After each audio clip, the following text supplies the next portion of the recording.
you came in and didn't get one, I have some in my hand.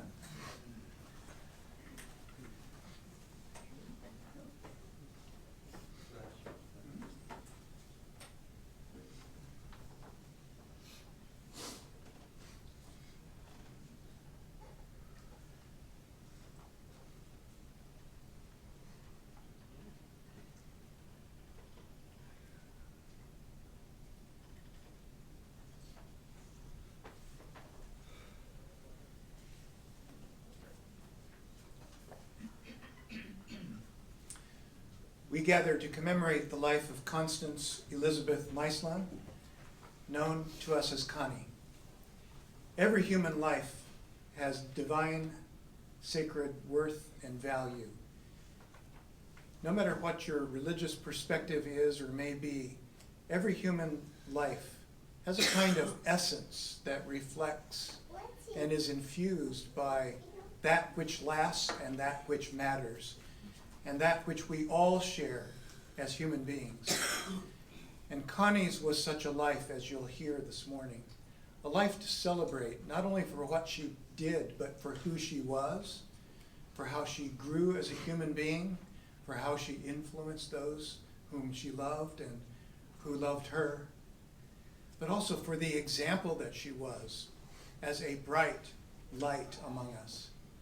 We're here to remember that, to give thanks for that, and also maybe even to ask ourselves, how are we in our daily living people of substance, what we might call spiritual substance, reflecting that which is always greater than us as individuals and connects us to the universal.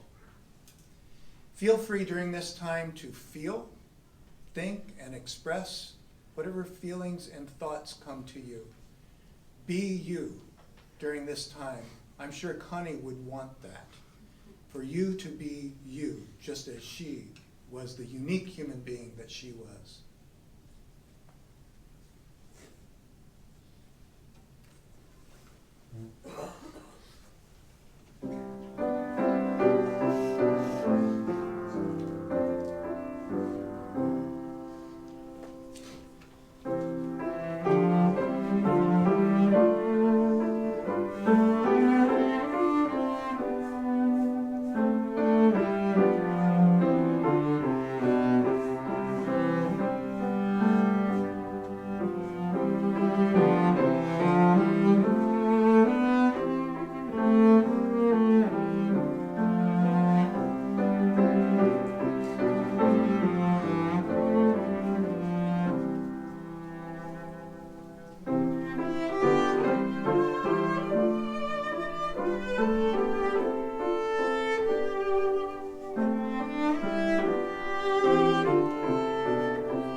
The Reverend Jan Smith and I will read 1 Corinthians 13, selected by the family. If I speak in the tongues of men and of angels, but have not love, I am a noisy gong or a clanging cymbal. And if I have prophetic powers, and understand all mysteries and all knowledge, and if I have all faith, so as to remove mountains, but have not love, I am nothing. If I give away all I have, and if I deliver my body to be burned, but have not love, I gain nothing. Love is patient and kind. Love is not jealous or boastful. It is not arrogant or rude. Love does not insist on its own way.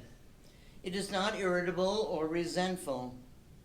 It does not rejoice at wrong, but rejoices in the right. Love bears all things, believes all things, hopes all things, endures all things. Love never ends. As for prophecies, they will pass away. As for tongues, they will cease. As for knowledge, it will pass away. For our knowledge is imperfect, and our prophecy is imperfect. But when the perfect comes, the imperfect will pass away. When I was a child, I spoke like a child, I thought like a child, I reasoned like a child. When I became a man, I gave up childish ways.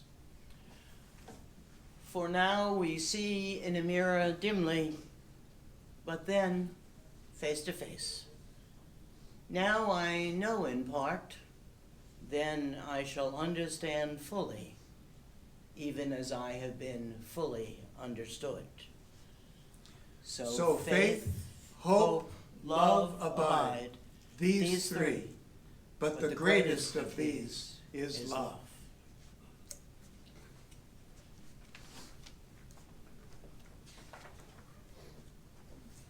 We now invite forward a number of people who will remember Connie for the unique human being that she was. And the first is Mary and Sarah, childhood friends.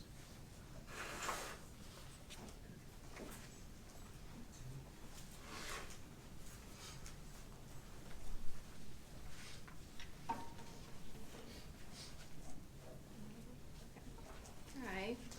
Good morning. Mary and I grew up around the corner from Connie. I have been friends with her for as long as I can remember. I've been having a really hard time believing she's actually gone. I can feel her absence in this world, but my mind really doesn't want to believe it. I've been struggling to express in words how much she truly meant to me and the impact she had on my life. Leading up to this day, I kept getting excited thinking I would see her, and then have the harsh reminder that she wouldn't be here, at least not in person. I was recently telling a friend how I've never grieved like this, and she mentioned that I'm an only child, and the way I'm expressing myself, I'm speaking as if I lost a sibling. That made a lot of sense. Connie was like a little sister to me. She is family. Many of my core memories with Connie are from before my dad passed away when I was 12, and I think that is one of the reasons I felt so safe with her. Especially in the last few years, when I have been really struggling, as soon as I was with her, I would feel an instant blanket of safety. She's always been a constant in my life. Even in times we had grown apart or didn't speak as often, whenever I would see her, she would give me the biggest hug and all my worries would melt away while I was with her. Everyone loved her hugs because they were simply the best. I could feel the love radiating off of her, a calmness come over me, and a feeling of home and safety. Growing up, we could see each other from our backyards. We spent so much time playing outside and riding our bikes. We would ride to every park in Winnetka, including the school playgrounds, and play for hours. We loved to climb up to the top of the monkey bars and just hang out. We spent so much time on the player piano. Our favorite song to play was I Wanna Hold Your Hand by the Beatles. And for some reason we found it really funny, but we loved it. And it was always a good day when her dad would let us come down and watch the trains. Constance is quite the name to live up to, and I think she did it very well. I looked up the meaning, and it is steadfast. Many of the synonyms describe her, but the three that stand out the most to me are constant, determined, and loyal. Constant because she was and will continue to be a constant in my life. Determined because I watched her fight so hard for what she wanted and set a beautiful life for her family. Loyal because she was the most loyal person I've ever known. I'm going to say the end of this as if I'm speaking directly to Connie. You had so much love, knowledge, a great sense of humor, empathy, loyalty, uniqueness, and the ability to be yourself so authentically. Your love was so strong that even in death you have connected me with new and old friends and helped us build a strong bond. I have been seeing the signs, the cardinals, hearing music you loved, Sweet Home Alabama playing often, so I have a chance to turn it up and sing it loud to annoy you.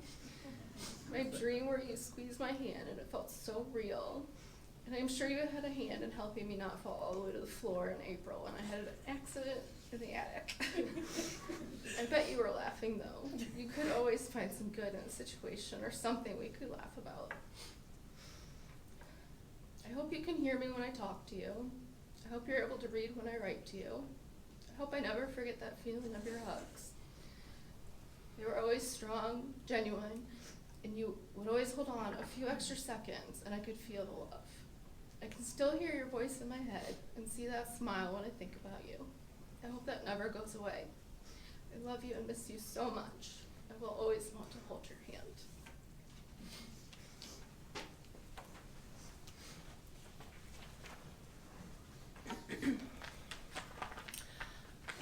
For those of you who don't know me, my name is Sarah Barletta, and I've known Connie for 33 years. I was 3 years old, lamenting the fact that my parents brought home a baby brother after I'd specifically requested a sister, when Connie appeared on my front step one day.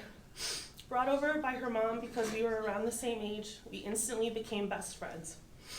Perhaps it was the purity and simplicity of being so young, but I have never in my life taken to another person as quickly and effortlessly as I did with Connie. She was this beautiful, confident, chaotic spark of a girl with a zest for life and an excitement to do and try new things.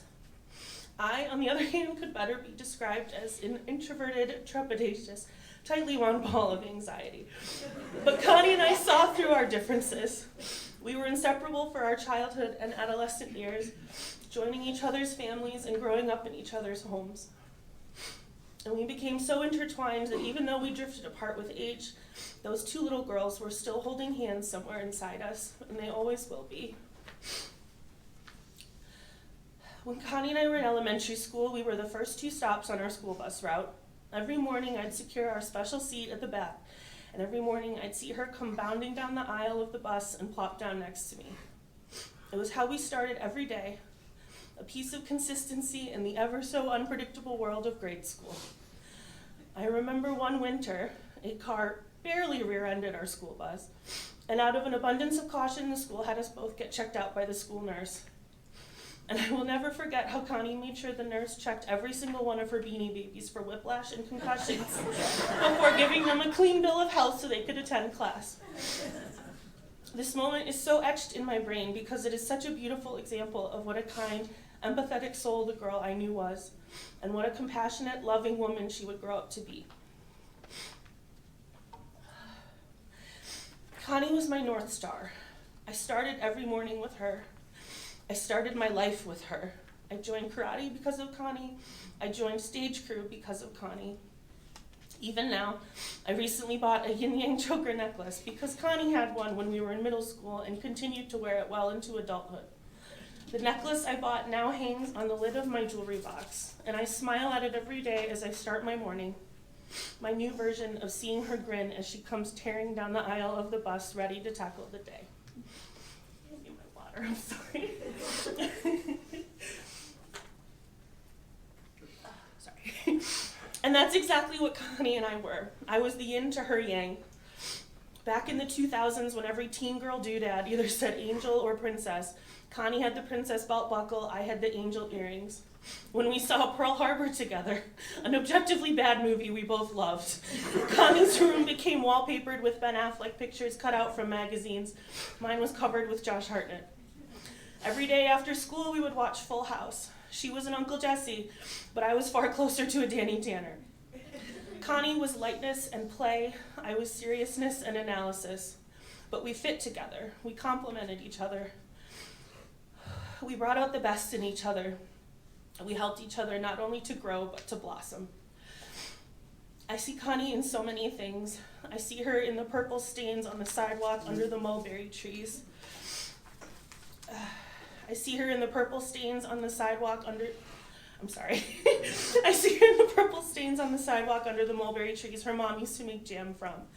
I see her in the spotted tongue of a dog that looks just like the treacherous Galahad, the golden retriever who guarded the block between our 2 houses.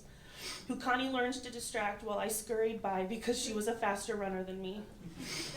I hear her in the cicada screams serenading us this very moment, a visceral memory of summer evenings with Connie, catching lightning bugs and then immediately releasing them. Connie wouldn't have it any other way.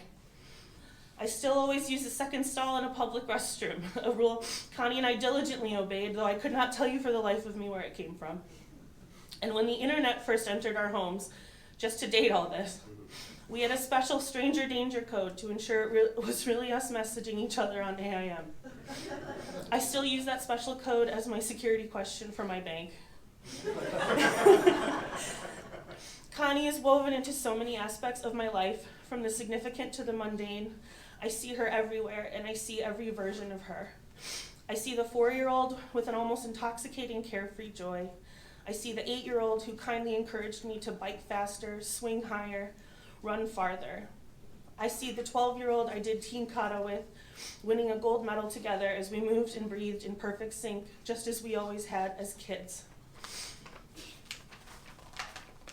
The third page of my speech is missing, so I'll try to remember what it said. But basically, this past January, I was going through some rough times, and Connie reached out to me.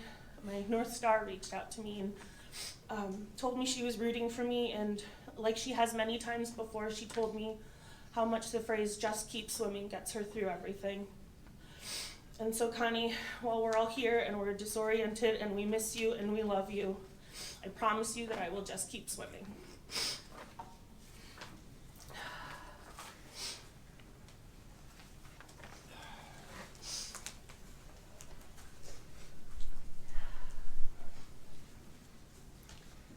Thank you, Mary and Sarah.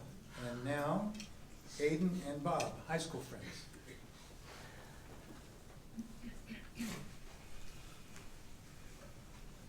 Good morning, everybody. My name's Aiden. Connie and I got to know each other in high school. Just because Connie's not sitting here talking to us doesn't mean she's not with us. She'll always be with me. Her unbridled enthusiasm for anything that caught her eye, shiny. And then watching that blossom into a strong and capable, intelligent woman with the most compassion and kindness in her heart for everyone and everything. I have so many memories of days of mild delinquency, of goofy moments, and most importantly, shenanigans. I have memories of hard times that she was steadfast behind me when I needed her. And times that her life was hard too, that I got to reciprocate and be behind her too. But more than anything, I remember the things that we all remember about Connie. Those eyes that lit up like lanterns, a mischievous grin and a little giggle that made you know that something twisted and weird was whirring behind something in her brain. That smile, big hugs, and the love that she poured into everything she did, into everyone she met, into everyone that will ever know someone whose life was touched by her.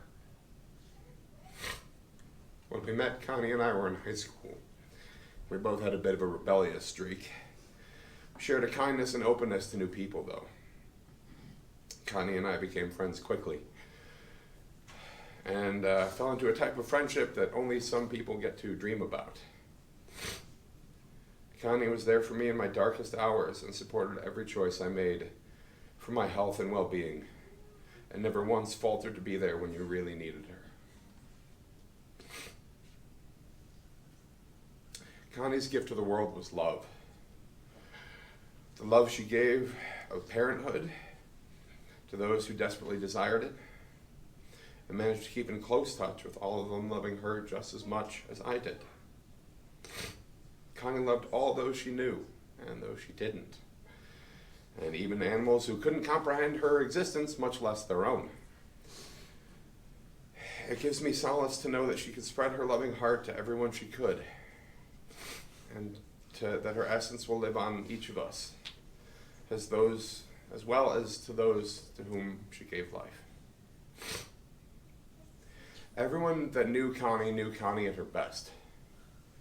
Her sly sense of humor immediately made everyone she met her new best friend. And for those of us lucky to know of her more than just in passing, that friend became part of our lives and part of each of us, reminding us to think about our lives with exuberance, enthusiasm, caring, kindness, and a healthy dose of sarcasm. We'll all carry the scars of losing that part with us, but scars make for good stories. Well, part of us may be gone, we will carry her strength forward, and her legacy will never leave. We love each other.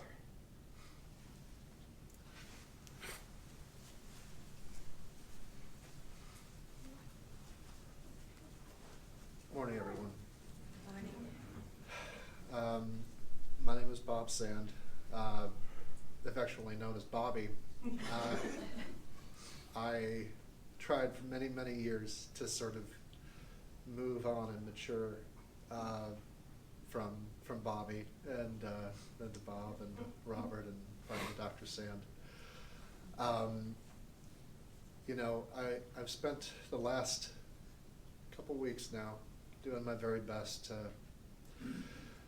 remember and rejoice all the good things that I recall from Connie.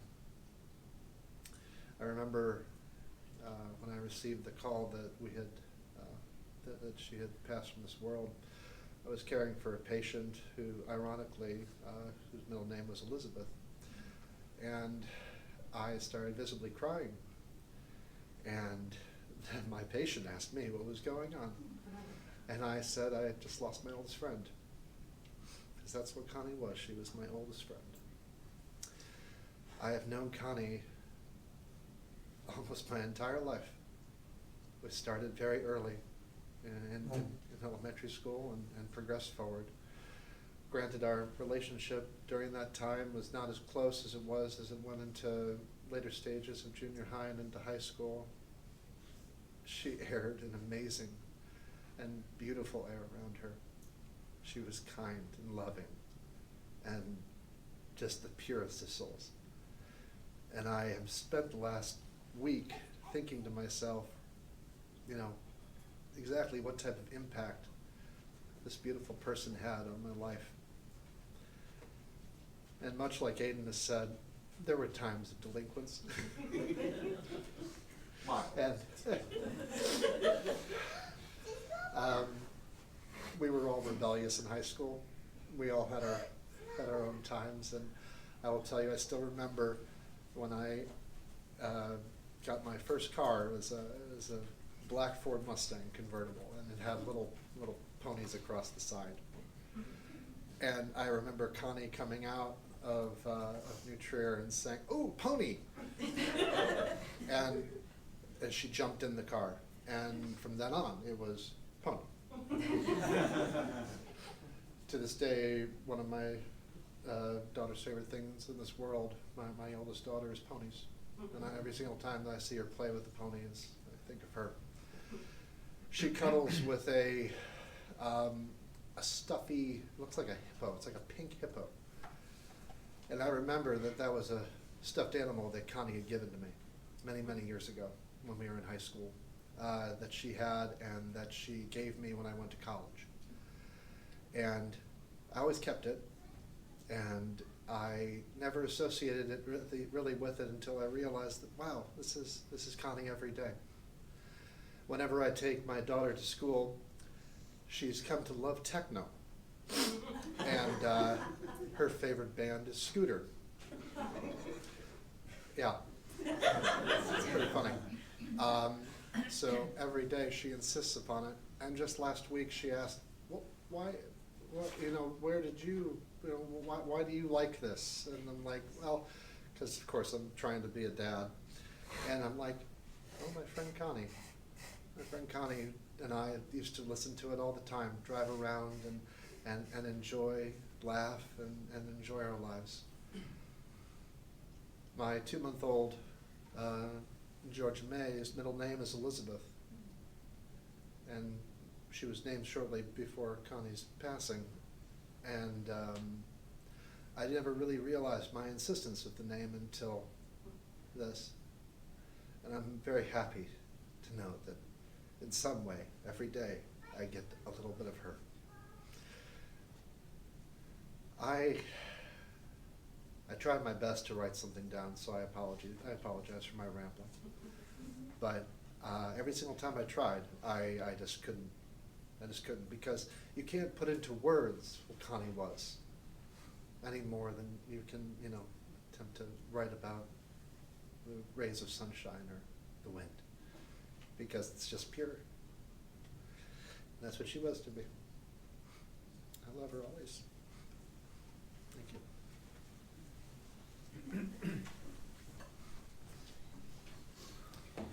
Thank you, Aiden and Bob. And now Trent, who represents a major retail provider of electronic goods.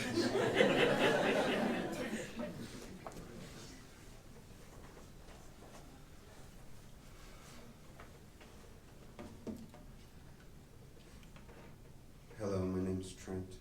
I once worked with Connie at Best Buy. Once upon a time, I lived in the same house across the hall from her. But most importantly, like all of you, I'm Connie's friend. I struggled with coming up with things to say because I feel like our friendship was unique, as it was with everyone else here. I could tell you inside jokes, but only Connie and I would get them. You had to be there to appreciate most of the great times, so I'll only hit on a few. Our job gave us the opportunity to travel the country as creatures of the night.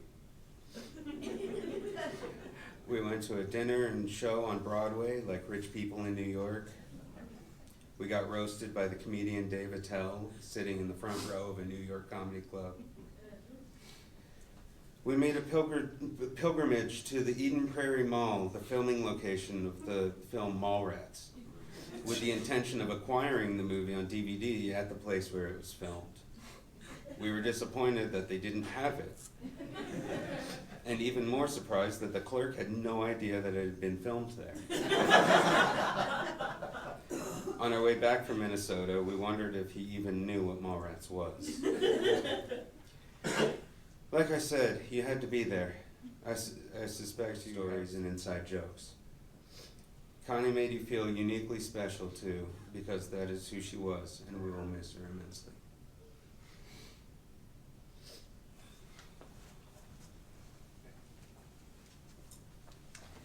Thank you, Trent.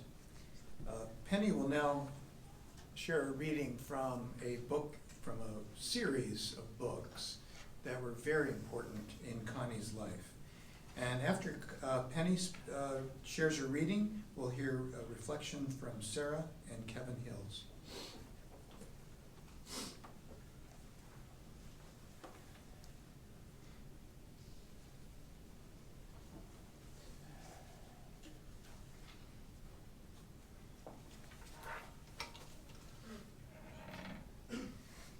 Good morning, everyone. Good morning.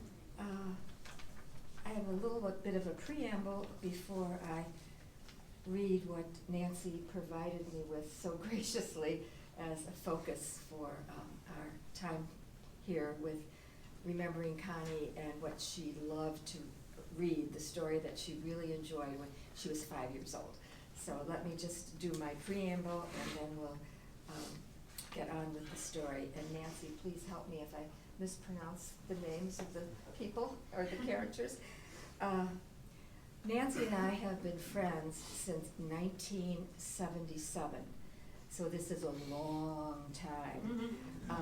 Douglas and my daughter were born within 2 weeks of each other, and Nancy was my around-the-corner neighbor, so when I was pushing the carriage with my daughter, she was pushing the stroller with Douglas.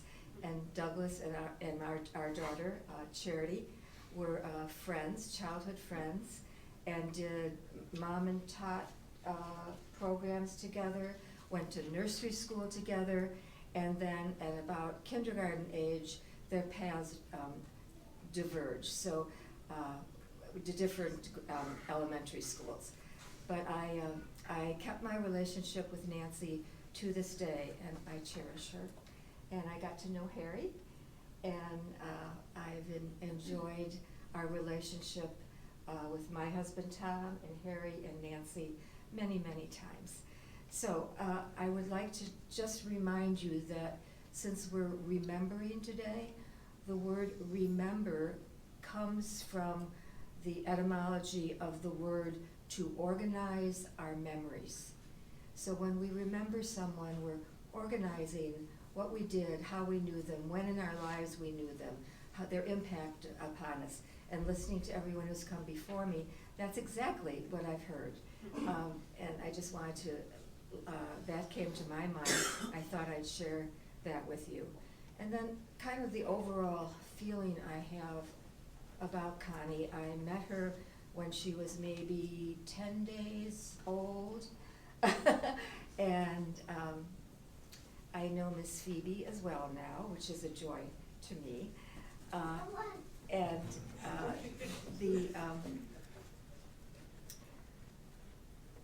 the thing that I want to remember most about Connie is that this phrase, I do not know the name of the author, the light shines in the darkness, and the darkness cannot overcome it. And I think we are all taking away that feeling that Connie was a shining light, and no matter what darkness has occluded our perceptions all the years since we were very close to her, somehow that darkness never eliminates or overcomes the shining light that she was. So I really like that phrase, and I wanted to share that with you. So, following my notes from Nancy, which everyone knows you should do at all times. Many know Connie as a rescuer. There's the dog and the turtles mentioned in her obituary. There's the misbegotten rescue during her childhood of the baby bunnies. And what about the monkey being inhumanely treated at the fair? We acknowledge her vegan lifestyle as a rescue mission. She believed that animals should not be raised to be consumed or plucked for their feathers or used for cosmetic testing. Most recently, the mice in her house were not poisoned but caught and released. Her recognition that animals need deeply humane treatment came from her sensitive and compassionate heart, and we believe that the stories of childhood have a role in shaping one's heart. And do you all remember the dog that she rescued whose only name was Baby? I asked her many, many times, because he was the second dog in the family. Springer was the first dog.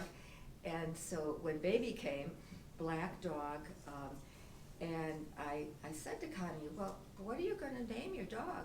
And she said, Baby, its name is Baby. And I don't know how long Baby was with you, but for a while. And again, you could see the rapport between this dog that she rescued, obviously, from a situation that she did not approve of, and gave him a home. And we all kind of have a home in our memories of Connie. It's a place where we can tap into and reflect and reorganize our memories. So, we believe that the stories of childhood have a role in shaping one's heart. Thus, we offer a reading from a story that Connie first heard as a 5-year-old, but loved throughout her life. A reading of The Daring Rescue, rendered by Brian Jacques in his novel, Moss Flower. The background to the story, a character known as Gingervere, the gentle and kind wildcat, an heir to the throne. And this heir to the throne has been thrown into the dungeon by his evil sister, Zarmina, she of the grisly plan, fiendishly delighted to wreak havoc, mayhem upon all the gentle creatures of the woodlands. Two of the most beloved of the woodland creatures, the young hedgehogs, Ferdy and Cogs, share Gingervare's dungeon cell, captured in an earlier attempt to free Gingervare. Mask, the otter, and consummate master of disguise, has been invited to come forward to lead the rescue attempt. He has donned the garb of a fox and impersonating a much feared captain in Tarsmina's army, Captain Patchcoat enters the dungeon. In a masterful trick upon the guard there, Mask gains the keys to the cell and dismisses the guard.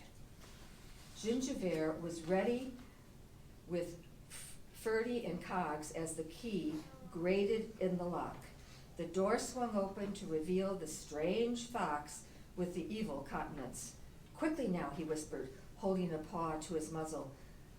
"There's no time to lose. Gingiver, you walk in front of me. I'll have my dagger out as if I'm marching you up to the Queen's chamber. Ferdy and Cogs, get behind me under my cloak and keep as close to me as possible. Don't make a sound. Your lives depend upon it." To the casual observer, it looked as if there were only two creatures walking along the passage, Gingiver and Captain Patchcoat. Ferdy and Cogs were completely hidden beneath the long captain's cloak. They negotiated the cell area successfully. Twice they passed guards who, knowing Captain Patchcoat's reputation, saluted smartly, keeping their eyes to the front. Mask nodded curtly to them. The escapers carried on up 2 flights of stairs and into the main entrance passage. Gingiver swept up the 2 small hedgehogs and dashed for the main door, with Mask close behind. Together they charged the main door, both creatures slamming their weight against it. The door flew open, bowling Ashleg over as he stumped in. The fugitives sped across the parade ground as the hue and cry was raised behind them. "Escape! Escape! Stop them quickly! Kill them if you have to!" You will be happy to know that the young hedgehogs, Ferdy and Cogs, were safely returned to their family, and that Gingiver, moving a distance away, began a peaceful tiller of the soil. Mask's rescue mission was successful. So much like Connie would enjoy that story. You can kind of feel it. So again, the light shines in the darkness, and the darkness cannot overcome it.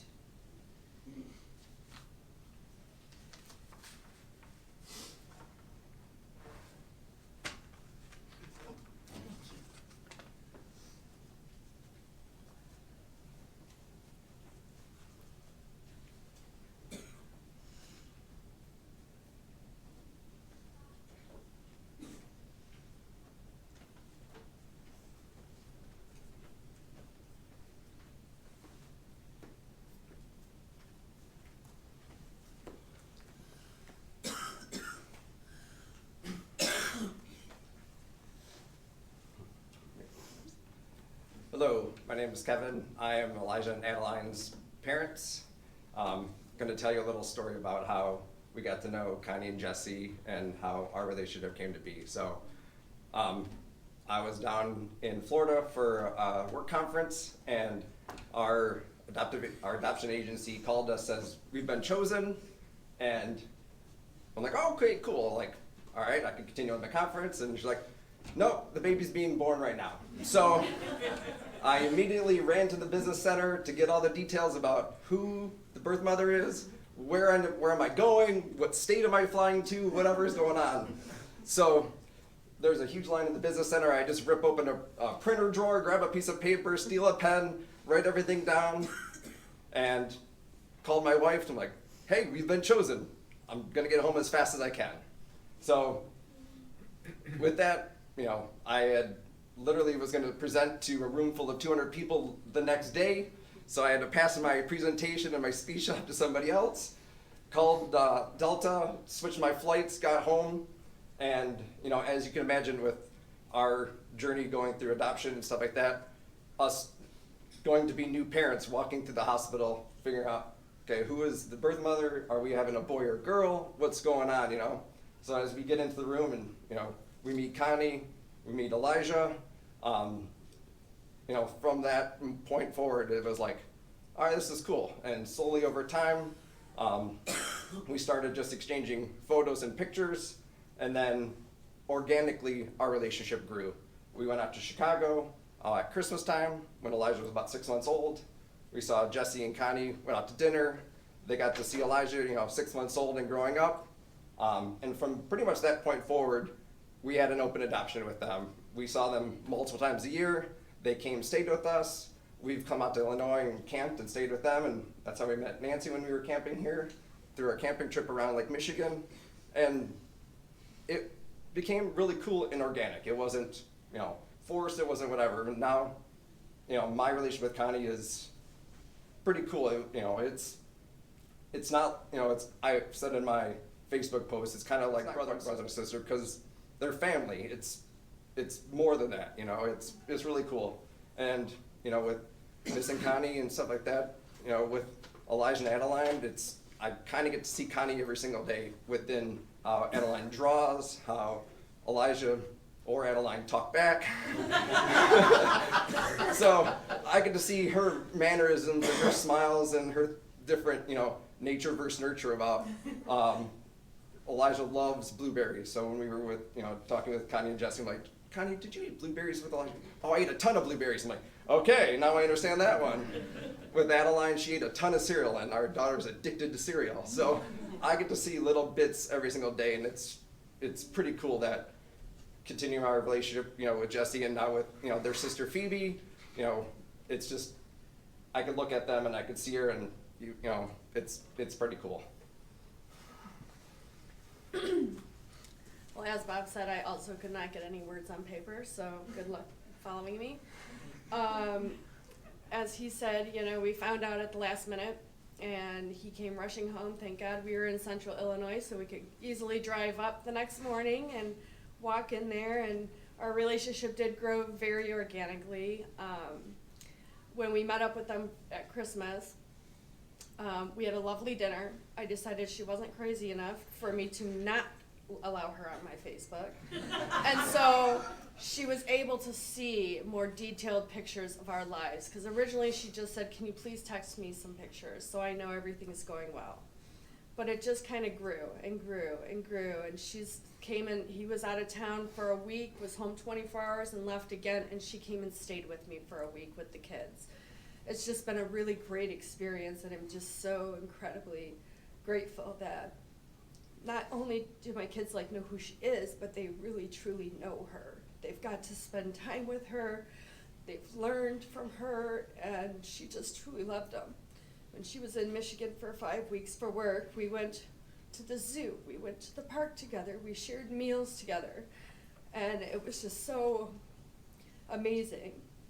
You know, people always worry, you know, about random stuff, like when we first started relationships, like people are like, oh, you know, I saw this Lifetime movie once. Okay, good for you, but this is working for us, and it's been wonderful. We've been so very lucky. So when she was pregnant, we found out on Elijah's first birthday, she texted me a picture of an ultrasound picture, and I was like, okay, if she asks, what are we gonna do? You know, are we ready for this? Because they're only 19 months apart, so it was close. But of course, the answer was yes. If this was an opportunity, we were taking it. So we are so blessed to get Adeline. And through all of the things that we've learned and grown to love about Connie, we decided Adeline's middle name should be Constance. So we have our Adeline Constance, and as he said, we do get to see Connie every single day. I have a picture from one of our camping trips up here to see them. And Connie's standing like this, and Adeline's right in front of her, and they're both facing away from me. And I took a picture of them, and both of their legs went like this. So you got this little pair of legs, and then this bigger, longer pair of legs, and it was like they were two of the same people. You know, Adeline purses her lips in just such a way like Connie used to do. And so every time I look at her, all I can think of is Connie. Their baby pictures are near identical. Elijah's more Jesse, except for the hair color and eyes, but we get to see it every day, and we truly do live with her. And when we were on our way out here, well, previously in the week, I was on my way home from work, and I saw a freaking turtle crossing the road. And I was like, okay, it's almost to where it's supposed to be. It's on the shoulder. We're all right. But it made me think of Connie, of course.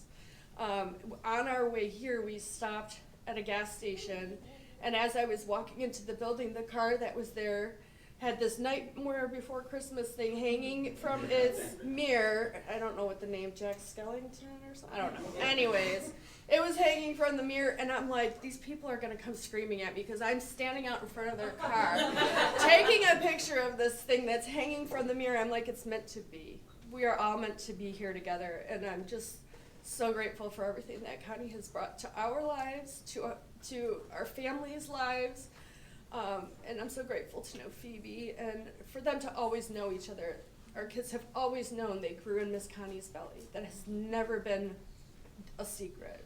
We have pictures of them in our home. Our kids know where they came from. And Jesse and Phoebe will forever be in our lives. So.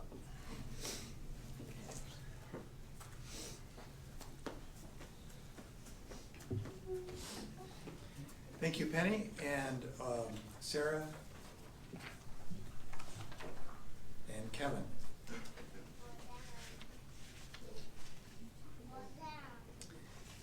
I now read the reflection of Ellen Zemmel, who cannot be here today, as from her voice.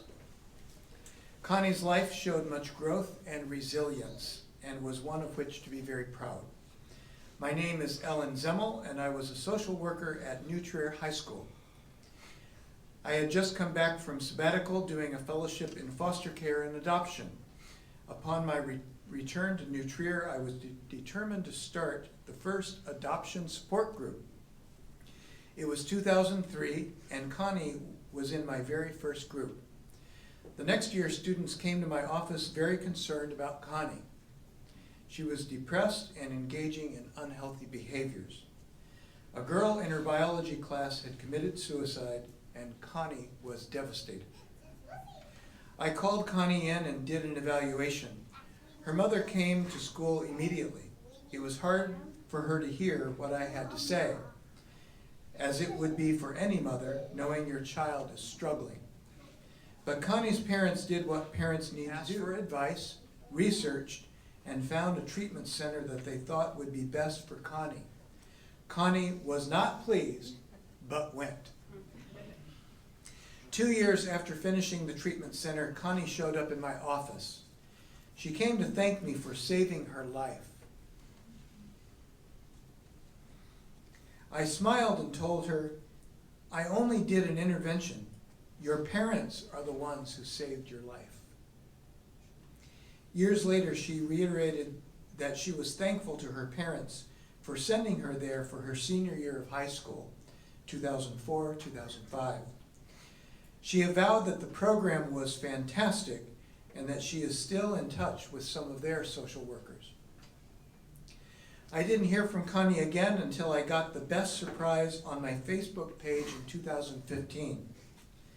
It was Connie asking me if I remembered her. Ha! I told her I could never forget her. I had worked with many students who were adopted and saw many of the issues that may come with adoption. I admit sometimes when I thought of adopting myself, it scared me. However, I remember thinking, Connie is so lovable. I could love a child who was adopted too. And so, because of Connie, I did adopt a 2-day-old baby who is 19 years old today.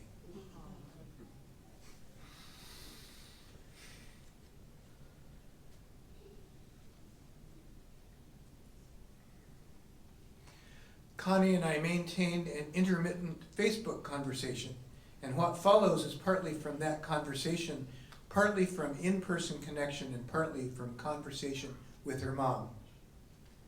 By now, Connie had a very good relationship with her parents, She told me, "The therapy school helped me realize how to deal with my parents better." We had such an age gap. It was impossible to change them. So I just had to accept their strict ways. Ha! Most recently, Connie told me she spends much of her time with her parents, and they are always the best ever. Connie had 4 children with Jesse, whom she had been with for over 17 years, and who is the love of her life and her backbone. She told me that they had given up the older 3 children for adoption. Madison, the oldest, lives in Virginia with her adopted brother Justin and parents. The next 2 younger ones, Elijah and Adeline, live with their adopted parents in Michigan. Connie commented that both families are amazing. Connie was an outstanding birth mom. She insisted on open adoptions where she could keep in touch with her children, and the families she and Jesse picked kept that agreement. So, I asked Connie, what do you tell your kids on why they were adopted? She answered, "Because I love them and wanted them to have a life I know we could not afford. I told them that I will be there for them for anything they ever want or need, and that they deserve the most out of this world. And I know this is exactly what is happening, and I always send updates and hellos. I make sure my kids know that they are loved by me." Connie said adoption was never an issue for her, and she was never bullied for it. Although everyone else kept telling her it should be an issue, she added, I have processed the H out of it and nothing.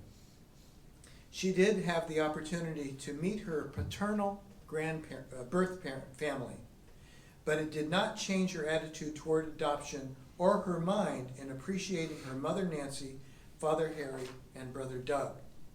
Connie was the type on Facebook to pass the light of peace, love, and prosperity to you and say, "It's pretty cool, pass it on." After graduating from the therapeutic school at age 18, Connie continued to turn her life around and create stability for her future.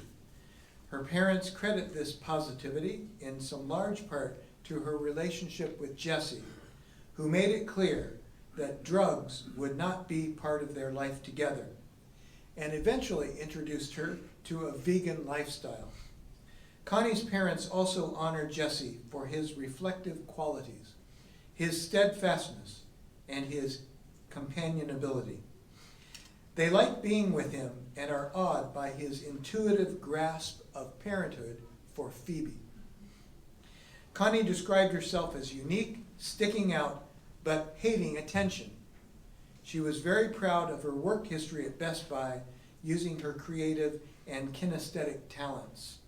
She worked her way up to a very respectable, responsible, and good-paying job. In 2001, Connie and Jesse welcomed their baby Phoebe, Lee Paredes. Connie was on cloud 9, as was Jesse and her parents. I had the pleasure of visiting Connie at her parents' home when Phoebe was just weeks old. Attending to Phoebe, Connie seemed to already have a good pulse on Phoebe's needs and personality. Connie's caring ways, compassion and empathy shined as they always did. She loved Phoebe so much. She wrote to me once saying parenting was not easy, sometimes very frustrating, but that it was all worth it. She went to work during the days and Jesse was home with Phoebe. Connie commented that Jesse was the best father, taking good care of Phoebe. She was so excited watching Phoebe grow and enrolling her at a Waldorf school close to their home. On February 25th, 2024, to a Facebook post, I called Connie on the phone and told her I wanted to come and visit her in the hospital. But I was sick with a fever and probably the flu. She said, "No problem, my family is here today and I hope to get out soon. And that was the true essence of Connie's life. Family. She was connected to all of you, dear family.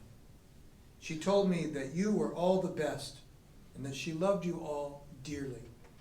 I can say that Connie was incredibly lovable herself. She will be dearly missed by all. Thank you, Ellen.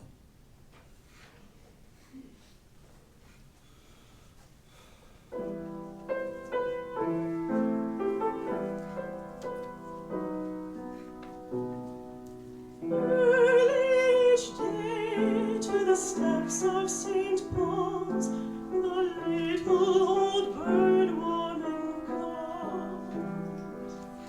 In her own special way, to the people she calls, come buy my bags full of crumbs. Come feed the little birds, show them you care, and you'll be glad if you do. Their young ones are hungry, their nests are so bare, all it takes is tuppence from you. Feed the birds, tuppence a bag, tuppence, tuppence, tuppence a bag. Feed the birds, that's what she cries, while overhead her birds fill the skies. All around the cathedral the saints and apostles look down as she sells her wares. Although you can't see it, you know they are smiling each time someone shows that he cares. Though her words are simple and few, listen, listen, she's calling to you. Feed the birds, tuppence a bag, tuppence, tuppence, tuppence a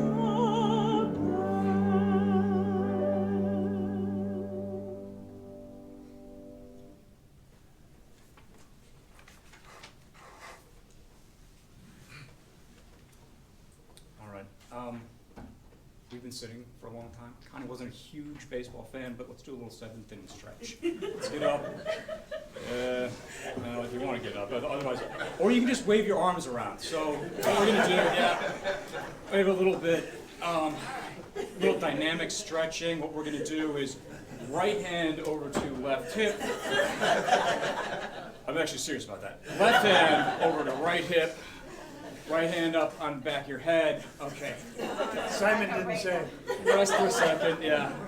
Left hand on your head. Right hand back down. Left hand down. Right hand onto the back of your back. And then left hand on the back of your back. All right, good. Okay. Probably should. Yeah, it's not actually the Macarena. It wasn't actually the Macarena. It was close. It was close. It was very close. So, a couple years ago, I got this text from Connie, and it's one of those ones you're like, she's basically like, hey, this is one of my favorite songs going on right now. Here's the video to it. So I looked at it. It's the song Struttin'. If you don't know the song, the video, it's got this Old West theme, and it mostly focuses on the lead singer who's showing off his strut. And he's got, his cowboy hat, he's got his cowboy boots, he's got this like little black vest, and that's nothing else on his top, and then he's wearing chaps. And I think most of you are thinking, like, chaps.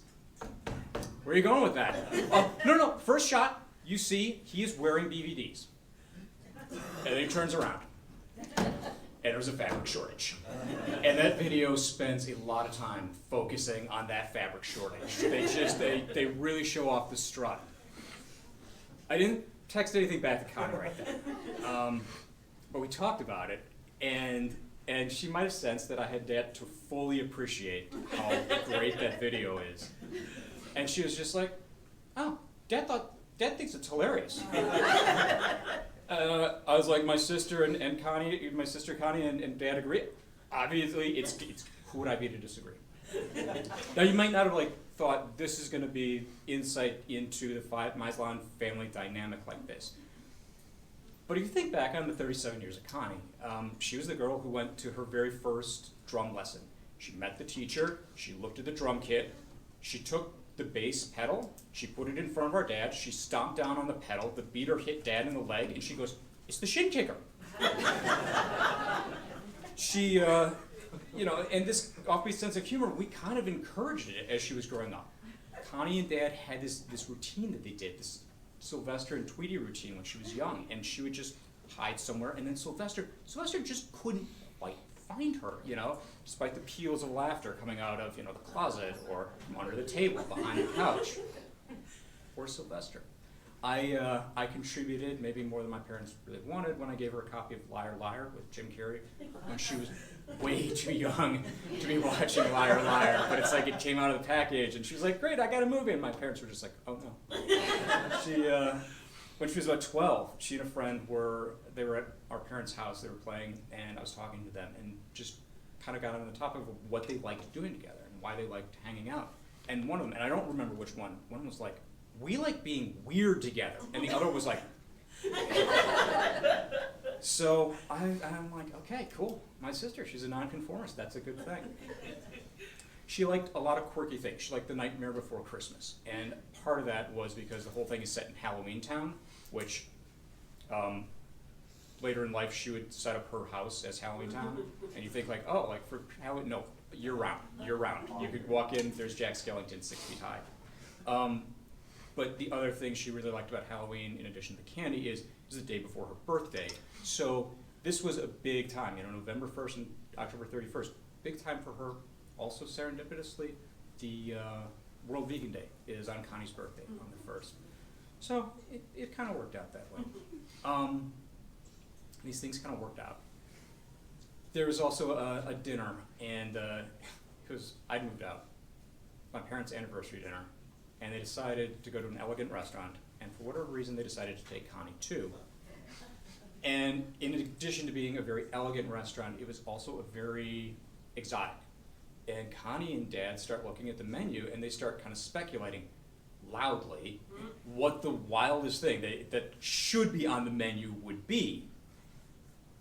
And what they came up with, I believe, was something that got phrased as wall of rodents. And not only did they come up with a thing, it was like, what would the rodents look like? They'd be like, And so you might wonder, I'd moved away. They talked about it constantly for years. And Mom had just decided that her role in this was to somebody's supposed to appear mortified by this, so she had her role in it, and they kept on going, and you really would get into the conversation with that. Now, of course, if that had actually been an option, that fictional, mythical entree had been an option, Connie would not have gone for that because she loved animals. When she was about 3 years old, she got bitten by a little puppy, and our parents, she comes home, Connie's upset because she still needs to be cleaned up and stuff, but our parents were upset too, because even at that age, they could see just how much joy she got from interacting with animals, and they were afraid. They're like, what if this, no, totally unfounded fears. Connie was kind of fearless around animals. You heard about her distracting Galahad, and there's a lot of other those types of stories. When we would visit our grandparents, she loved to go with our grandpa and visit the barn, and when he would feed the cats. For those of you who are not around barns and barn cats, avoid them. They're basically feral. They're mean. They can hurt you. But Connie, nevertheless, there was one of them that she befriended it, and every time she was outside, she would just be walking around with this creature just kind of clutched under her arm. When she was about 6, that's when we got our best dog. And what had happened was one morning it was January and it was cold and snowy outside, and our parents were talking. They're like, yeah, there was a dog outside all night and it was barking. And then my mom drove me to school, I think, and she noticed that there was a big black dog just halfway down the block. So what happens later in the day, but Connie trots down, she makes friends with the dog, and we had this just great family member for the next 8 years. She picked a great dog.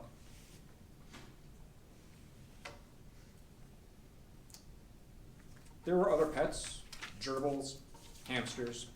There was I'm gonna say one anole. And what we did is, if you don't know what an anole is, it's a little lizard about that big, and they die in 3 weeks. And every time they would die, we would replace it, since Connie didn't notice always. And so this thing was there for years. We told her when she was in her 20s, and she was just like, that makes sense now. I couldn't figure out how this animal I was supposed to have for 6 weeks, just kept on going. So when Connie got to high school, there were some dark times. She had to quit a lot of the things that had been kind of sustaining her up to that. Her knees were bad, so she had to quit karate and horseback riding. She had aged out of the day camp Circle M that she loved going to. She was not particularly interested in school. She was disinterested scholar, I guess I'd say. I think she was teasing me because I tutor math, but she always liked to say, she was like, yeah, and then X, and they would be the multiplication sign, and I'm like, why do you have to solve for the multiplication sign? And I'm like, you're just messing with me, aren't you? And she just kind of smiled. So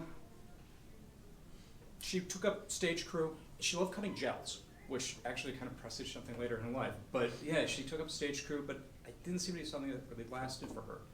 So, I think for her, she was kind of adrift then. She was between childhood and adulthood, and the bridges that a lot of people have to help them transfer, they weren't that there for her. So what kind of was going on? I will frame this as kind of nicely. We were talking a while back, and she talked about she was the queen of the scrounge. And for those of you who didn't go to New Trier, it's the student lounge put together, and then you kind of understand its cleanliness also based on the title. And what she would say, she was like, when I was queen, nobody was going to mess with the little nerds. And I thought to myself, I was kind of like, how would you actually enforce that? And then I thought about the way she was then. And I'm like, yeah, when she got angry, it was a meltdown of just epic proportions, and it usually had a mild threat, and sometimes more than a mild threat, of physical violence. I wasn't going to mess with her. I mean, even when I was a high school guy, I think I'm going to leave her alone. I'm just going to do what she says and calmly back away. So our parents sent her to a different high school for the last year of high school. She just needed to be in a different environment. I didn't see or talk to her for about 4 months after she went. Our parents would go down every month and apparently sleep in sleeping bags on the schoolroom floor. So that's what the school wanted them to do, and that's what our parents wanted to do to help Connie through that. I went down Christmas time, and the menacing and explosive part of Connie, it just wasn't there. It was a really nice week I spent down there. First off, Connie showed us around the school, which involved literally hiking up half of a mountain. It was down in Alabama in a very secluded kind of place, and she enjoyed doing that. And then we went and we spent a week just in a vacation home, exchanged presents, went to see a Jim Carrey movie. This one was a series of unfortunate events. So, it was a good time. We went to a thrift store. Connie got a Game Boy. She was excited about it. I was like, does it work? She's like, I don't really care. I'm just excited to have it. Peace reign. Thinking back on that trip, I see the beginning outlines of her adult temperament. Wasn't all there yet, but just that enjoyed showing people around, having that sense of agency. It was starting to show through them. Eventually, she did finish up in Alabama, and she returned to Winnetka, and she moved back in with our parents. And peace reigned still, but it was tenuous. So Connie got a job at Best Buy, and she got a job as just one of the floor people. And I kind of looked at it as, you're doing this, you're gonna make a little bit of money, and then you're gonna kind of figure out what the next thing is. And the next thing actually came along really fast, because she was talking, like, shortly after starting, she was like, oh yeah, there's something called, to me it was kind of like project team, like, oh, I didn't know what that was. They're coming through and they're interviewing, and the things about it were she was gonna travel, she was gonna work nights, and she was gonna get paid more money, and for that reason I was like, this is a good idea. But also it was a chance, I thought it was a good idea, it just was gonna give her space. So when she was 19, she joined project team, and she got to travel the country, and yeah, she was a night owl, as Trent referred to. She got an apartment for her home, an apartment of her own for when she was back in Chicago. And also, the other thing is the skills that she had that we'd see. She was always great at artists. She had this artist's eye. She loved that, like, kind of the arts and crafts thing, cutting the gels. When she was a little kid, we made her designated family present wrapper, and those things were like, took 5 minutes to unwrap. They were so well put together. But they came together with project team, and it was something she could do really well, because if you can see what needs to happen and just put it together and consistently get it right every time, you know, that's a huge skill for them, and that was what Connie was bringing to it. So she started kind of working her way up, and she went up, and she went up, and she went up, and then there was a Christmas when a present from Mom was a placard that said "Girl Boss," because Connie was running one of the project teams. And yeah, Best Buy for Connie, it was an opportunity that kept on knocking, and she just kept on answering. For me, I will say, project team, it was something of a black box. We lived in different states for most of the times she was there, so we just wound up talking about other things. So I really appreciate Trent's comments, because, you know, just that insight into who she was on that, which was so important to her. I really appreciate that. There are two things, though, I wanted to add about that time. The first was, at one point, Connie, she was looking at her team. She was the manager at this point, and she looked, and she saw one guy. She was like, you know, he's been with us for a long time. He's done good work. I'm going to promote him. So she went through the paperwork. She got him promoted. And it turned out he had apparently never been promoted before. He was like 45 years old. So it meant a lot to him that Connie recognized that, his work, his contribution. But that's kind of who Connie was. She would see you for who you were. She'd work with you. She'd accept that, and you could build from there. The other thing happened a couple years ago, or a year ago. Connie's favorite band, Little Big, came through town. And for those of you who don't know Little Big, you just did half of one of their dances at the beginning. That was the dynamic stretching. It wasn't the Macarena. It really wasn't. But she was very, she also would keep on talking about kidnapping them and holding them in her basement for their safety, because they're Russian and bad things happen in Russia. But right around when the tickets went on sale, a couple of her colleagues, a couple of people, I don't think she actually still worked with them, but they just texted her. They were like, Connie, don't worry about getting tickets, we got you. And that means so much to me that, you know, I'm her brother. I see the best in her. It's easy to put on rose-colored glasses. But for other people to go out and just be like, okay, I'm going to put down some money, so that they didn't go with her, so that Connie, you can go and have a good evening. You know, it's just, it confirms that other people see the great things in Connie that I saw.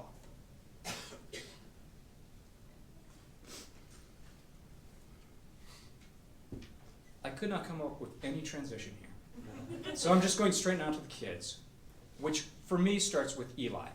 And if you're like, well, that's odd because Eli wasn't the first child, That's because I didn't know about the first child. I learned about Madison when Connie was pregnant with Eli. And you might wonder, like, why didn't she tell you? And I can assure you, I've known that a long time. And here's kind of what I wound up kind of taking it as. When Connie and I were kids, we were not close because we were not kids together. When I was a young adult, we were not close because Connie was not an adult. And I got this mix from her. It's dated. It's we're actually going to play it during the reception. It's going to be in the background. And it's dated March 30th, 2007. So Connie was about 20. And I looked at the set list, and I was like, I don't know half of these bands, and some of the ones that I do know, like Justin Timberlake, I'm not a huge fan. So basically, as far as I could tell, what Connie had done is she was like, I know what my brother likes to listen to. I'm ignoring that entirely, and he's getting this. You see how this is going to go? It's a great mix. If you'd suffered through a car ride with me at that point in my life, you would have heard me sing like half of these songs. You're all like, I'm glad I didn't ride with you back at that time. You should be. But for me, that mix, it kind of marks when Connie went from being my little sister to being my sister. When Madison was born, we were about a year into that part of our friendship and relationship. And so I think there was probably a lot of stress and anxiety for Connie. And since she didn't have to tell me, it just let our relationship kind of continue on the path it was on, which was good for both of us. When Eli was born, though, I started to hear about the kids. I heard about them, I saw pictures of them. There's one of Eli wearing a Star Wars shirt. And I saw it, and I was like, oh, I've got that shirt. And Connie was like, where is it? I was like, it's in that cabinet right there. She's like, can I borrow it for 5 minutes? And so within 5 minutes, you had a picture, a responding post to Sarah's post with Eli of, yeah, here's Connie in the exact same shirt. And being openly interested in her kids, I remember talking to my mom, and we were like, what if there's going to be a third? Like, at this point, a third child was speculative. And the way I remember the conversation is, I remember it as we were 50-50 on whether or not Connie would have kept that third child. Mom remembers a conversation where she felt like Connie knew that still at that point she was not yet ready to be a mom. But yeah, that notional child came along, and the only thing I really remember about that pregnancy was going to see The Force Awakens with Connie. And she was about 8 months. Adeline was doing a month. And Connie was just so happy. She was just totally chill with what was going on. It's like, I'm growing a human being inside me. Child's gonna go to a great family. She's gonna have a wonderful older brother. And Connie was just happy with what she was doing. But I'm not sure I think about that, she started to think that, there might be a little bit more to things. For Mother's Day one year, this was after Adeline was born, and I was actually on top of my game, and so I was buying a card for her mom 5 minutes before we were supposed to meet. And I was like, wait a second, Connie's gonna be there, Connie's mom too, I should get her a card as well. So I get her a card and get her a plant, and we go off and we have Mother's Day, and I generally forget Mother's Days. They just don't stick in my memory. It's like, it's Sunday, and I have dinner with my family, and I'm supposed to remember a card. And so it's a question of, do I remember the card or not? That's kind of the difference. But this one was different because Connie apparently was really touched that I'd gotten that for her. She, it was something that she hadn't really expected to be celebrated, and that part of her being was now a focus. I think I like to think that I'm partly to blame for being able to uncle my youngest niece. And around this time, the other thing is that Connie embarked on the journey of becoming a homeowner. She found a beautiful place out in Sylvan Lake, which is kind of near Mundelein. And this is what enabled the jokes about kidnapping Little Big. If you wanted to know how that all kept tied together for their protection. It also gave her and Jesse just a lot more stability. And they did what a lot of people do in that situation, and they bought a dog. This is their third dog. It's Lucy. She's a brindle pug. They also had Winnie, who's a pug, and at the time, Little Roo, who's just a mix. And Connie had a plan for Lucy. And her plan was, Lucy is going to love me more than she loves Jesse. Because the other two dogs, like Jesse was home more often, he didn't travel with Project Team. The other two dogs, they started to gravitate to him. Also, I think Jesse would feed the dogs, which, if you want to make a dog your friend. But this new dog, Lucy, we were in the midst of COVID, Connie wasn't traveling, this dog was going to love her most. And the next day, Connie realized that she was pregnant again. So, I think that the plan with Lucy just got kind of chucked. Because Connie was ready, and she was just excited to be a mom. And she loved being a mom. When I'd ask her, when Connie's birthday was coming up, or when Christmas was coming up, and I'd ask Connie, like, what do you want? And she'd be like, well, there's this art project I could do with Phoebe. There's this book I'd like to read with Phoebe. There are these toys. Some of them might be too old for Phoebe, but they'd be fun to play with her later. So this was a lot of my gift giving was like, okay, I have one gift for Phoebe for Christmas, and then one gift for Connie, which is just another gift for Phoebe. It was a good time. It was also just a change in conversation. You know, I loved talking to her about what was going on with her family. It's fun, it's exciting, but it isn't something Connie gets to share anymore.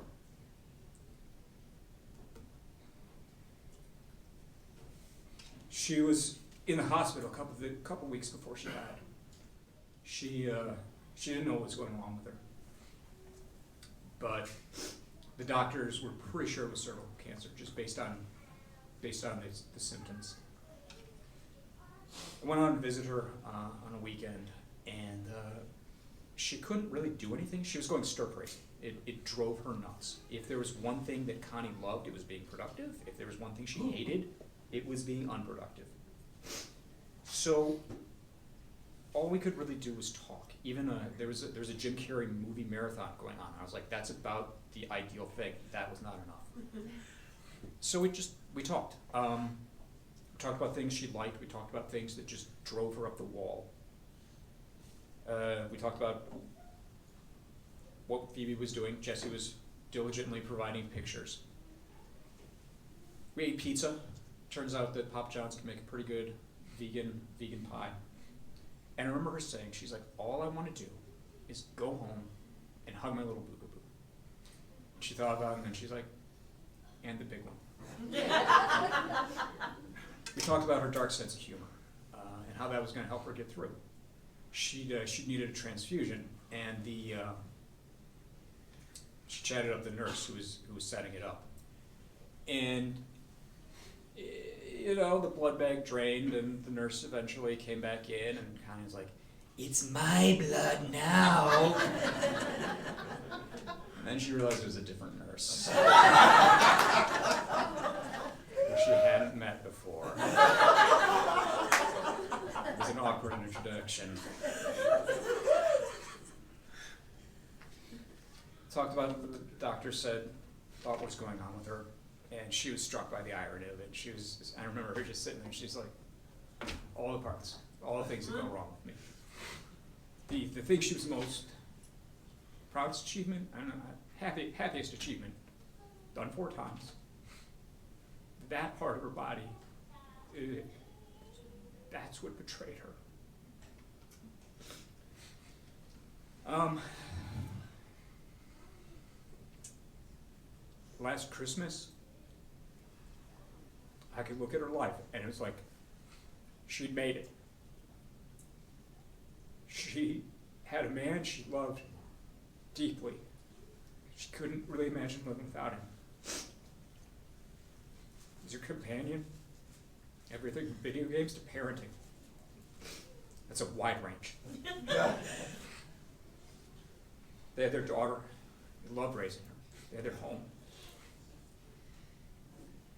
We're gonna build their memories there. She'd even sent out a Christmas card, which kind of an odd metric for making in life, but now you know mine. Her job gave her just a sense of purpose, sense of accomplishment. She was a very supportive daughter and sister, you know, who digitized our family movies, put up grab bars, fixed text problems. There's a lot of art projects in my apartment that, you know, that's all kind of courtesy of her. There's, who made me step up my gift giving, because our dad opened a present from her one Christmas, and I looked at it, I was like, that is the best present that he's getting, like, not just now, but like for many weeks, like many years. It's actually displayed in the back. It's a shadow box of a steam locomotive going over a trestle. She also would help with help clean, not clean me personally. My apartment came out wrong. So yeah, my birthday present from her last year was she came over to my house and we cleaned for like 6 hours, and it needed it and I appreciated it. She also put up a whiteboard, and as she's doing it, she's like, your landlord might not like this. So let's see him do something about it now. There's a small benefit that over the last couple years, partly due to Phoebe, we got a lot of time to talk. It wasn't just at the hospital. We visited more. And I had this vision of Connie just kind of striding around her house. She's talking to Dad. She's working with Mom in the kitchen. She's wrangling Phoebe. And she's doing it all wearing a GBH hoodie. And it's a very odd vision of domestic bliss, because GBH stands for Grievous Bodily Harm. It's a punk band from the early 80s. And there is a massive rat on the back with a mohawk. But it's Connie, so she made that work. We talked about a lot of things. Sometimes we talked about like Shaggy 2 Dope from Insane Cloud and Posse. And I would not have known that those words make sense put together had it not been for Connie. We talked about other things. I said Connie was a disinterested scholar, but she remembers a lot of stuff from high school. The book of Mice and Men. So the character Lenny, if you watch, he's the inspiration for the abominable snowman in Bugs Bunny. I will love him and squeeze him and call him George, which it's kind of a head trip when you think about this tragedy and then this just insane goofiness. But Connie herself kind of put those together.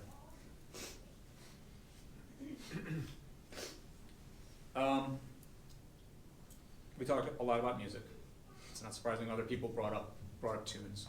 The one that kind of sticks out for me is "One More Time" by Blink-182, and it came on when she was helping me clean, and she just stopped. She's like, "This hits hard," and it does. She's right.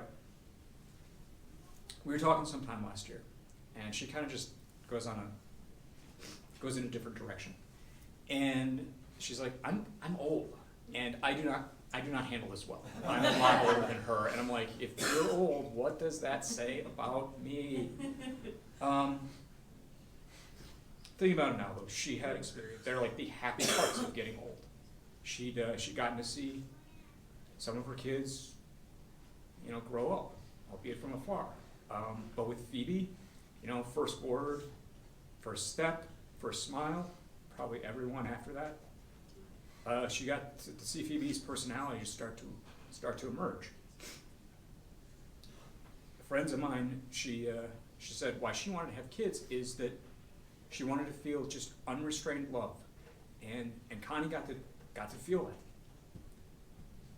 So I guess maybe I'm glad that Connie did get old, because the only way you can do that when you're 37 is you cram so much into your life. You make such a big impact on the people around you. Her children, family, friends that she valued so much. Even people she just casually met, had a good conversation with. You know, she lived life to the fullest. She lived it with a spark and with an energy. And I'm so glad she did. Because I have to say goodbye now. I miss you, Connie. I will love you and honor your memory for the rest of my life.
Thank you, Doug. Thank you also to our musicians today, Mikael and Victoria. Penny mentioned that in the bulletin you have the full obituary for Connie, and there are 4 themes I want to mention very quickly. Those are simply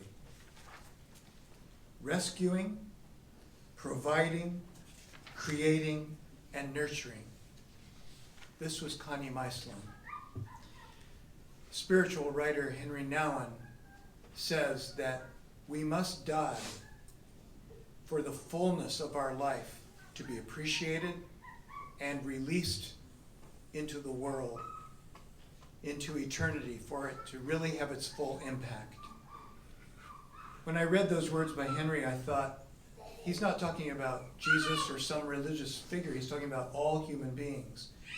Our gift is kind of a our death is kind of a gift then to the world, which is not a way we usually think of death. But may we all think not only about Connie, but about our own lives, the substance of our lives, what we've lived for, the kind of difference that we've made to our loved ones, our community, and our world. And then when we die, it's like we're giving that in its fullness and its completion to the universe, to eternity, as our final offering. With that in mind, we now commend to eternity the fullness of the life of Constance Elizabeth Meislahn. And with gratitude we do so.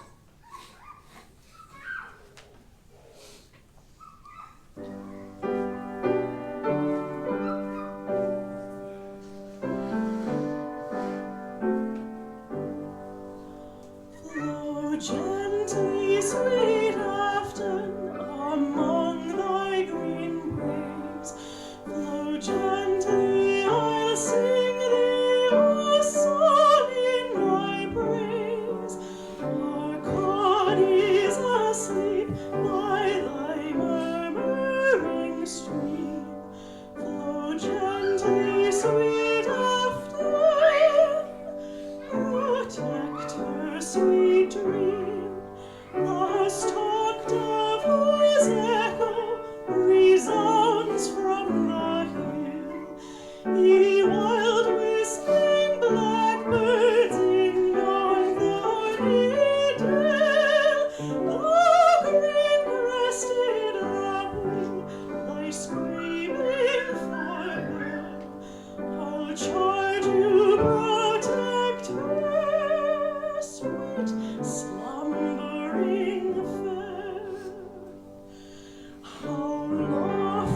sweet afton by neighboring hills, far marked with the courses of clear winding rills. There daily I wander as one rises high, my flocks and my Constance, sweet caught in my eye, pleasant thy banks and green valleys below, where wild in the woodlands the primroses blow. They oft as mild evening creeps over the lea, the sweet scented birch shades are Constance and me. Thy crystal stream afton, how lovely it glides, and wings by the cot where our Constance resides. How wanton thy waters her snowy feet made, as gathering sweet flowers she stems thy clear wave. Flow gently, sweet afton, among thy green braes. Flow gently, sweet river, the theme of my lays. Our Connie's asleep by thy murmuring stream. Flow gently, sweet afton, protect her sweet dream.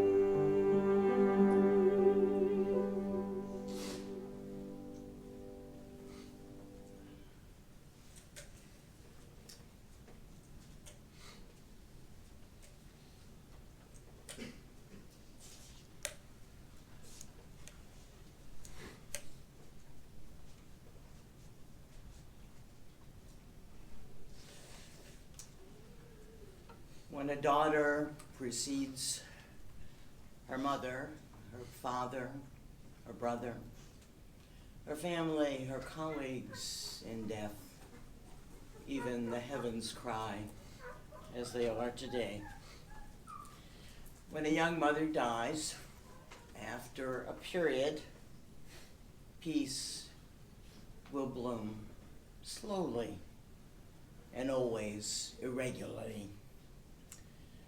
Our senses restored, never to be the same, whisper to us, she existed, she loved. We can be, and we can be better. For she lived, and she loved, and was loved. And in the end, after all, it's all about love. And as Mary reminded me earlier this afternoon, it's about something to laugh about.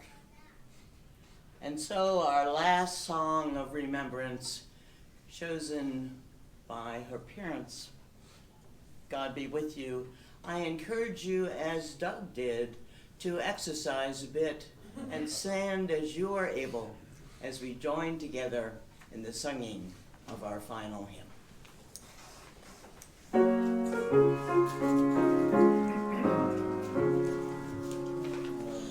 God be with you till we meet again. By his counsels guide uphold you. With his sheep securely fold you. God be with you till we meet again. Till we meet, till we meet, till we meet at Jesus' feet. Till we meet, till we meet. God be with you.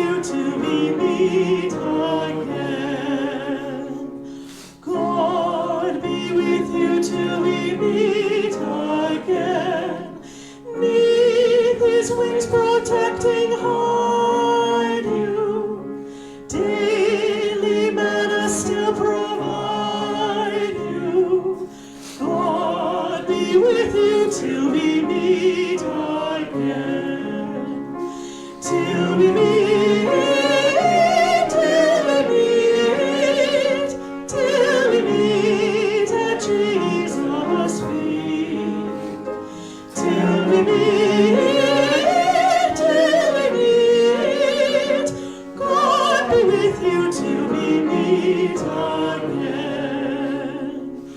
God be with you till we meet again. Keeps the banner floating o'er you, spite death's threatening wave afore you. God be with you till we meet again. Till we meet,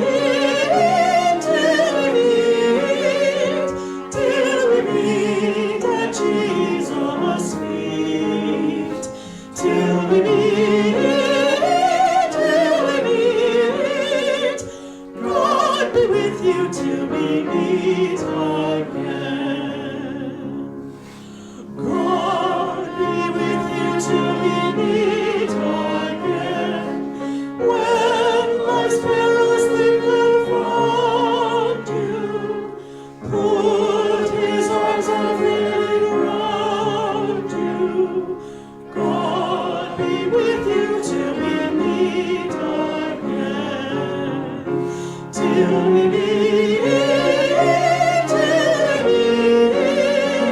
till we meet at Jesus' feet. Till we meet, God be with you till we meet again.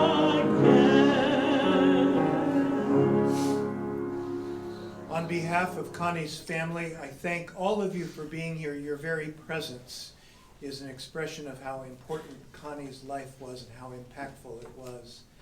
Please do join us for refreshments, and we'll continue further conversations and reflections on Connie's life there. Go in peace.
Yeah.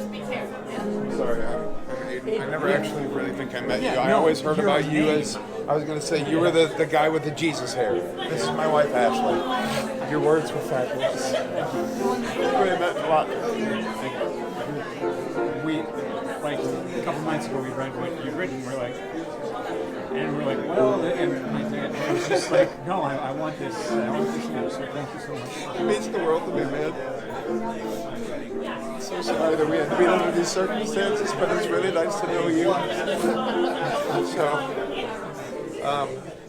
thank you for speaking. You did a beautiful job. Thank you. Thank you. That was a home run, buddy. Great job. Good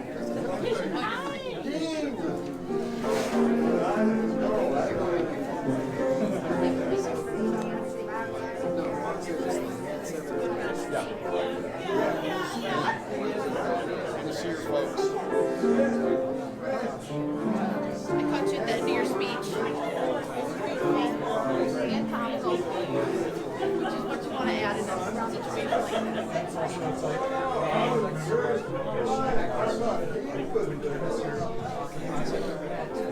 Sorry to interrupt, but if you're in the 6th row back on the right-hand side, there are keys and a phone that were dropped on the floor.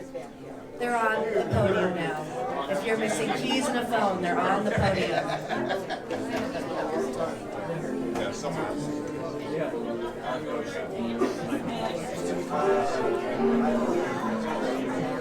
Did my job. Super.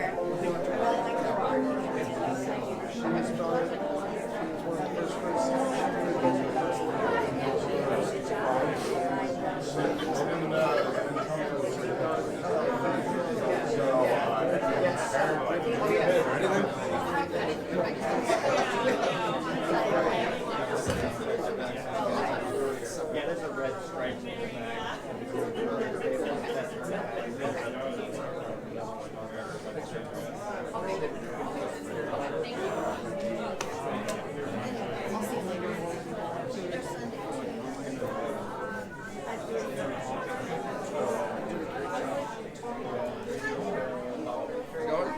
Of course.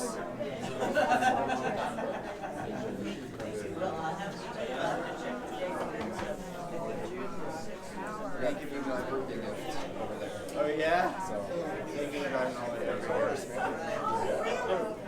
Thank you so much. Of course. Of course.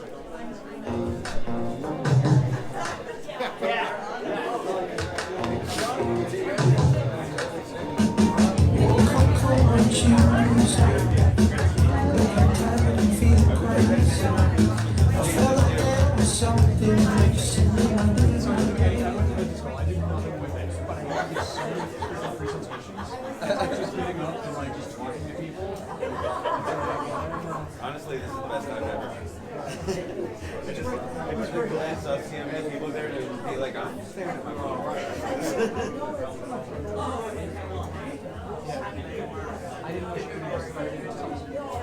Yes. And the opening. We were sitting at the center from first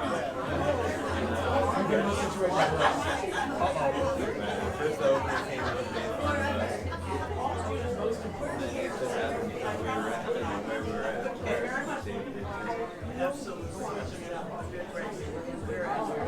She texted me asking what comedians we saw. We saw, David Talman.